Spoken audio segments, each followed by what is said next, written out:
આજના वीडियो की शुरुआत एक फेमस पंक्ति थी करिए। सपने उसके पूरे होते हैं जिसमें जान होती है, सिर्फ पंखों से कुछ नहीं होता, हौसलों से उड़ान होती है।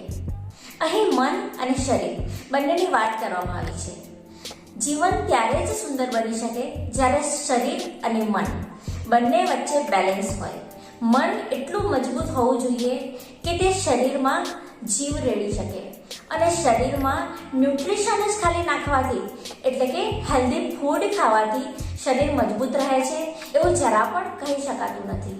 કારણ કે જે વ્યક્તિનું મન મજબૂત હોય એ વ્યક્તિ સફળતાને પામી જ શકે છે, પરંતુ જે વ્યક્તિનું શરીર કમજોર હોય છે અને મન મજબૂત હોય છે તો આ બંનેમાં કોની જીત થાય છે?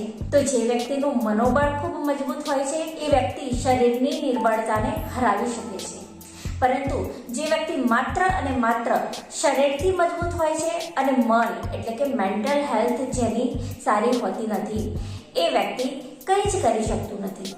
એટલા માટે ડેલી રૂટીનમાં એક્સરસાઇઝ, હળવું વોકિંગ, મેડિટેશન, યોગા વગેરે કરવું જરૂરી છે અને આ ઉપરાંત તમે સારા પુસ્તકો વાંચી શકો છો। તમારી હોબીઝ એટલે કે સિંગિંગ, ડાન્સ વગેરે જેવી એક્ટિવિટીમાં પણ તમે પોતાની જાતને વ્યસ્ત કરી શકો છો અને તમારું સ્ટ્રેસ લેવલ ઘટાડી શકો છો।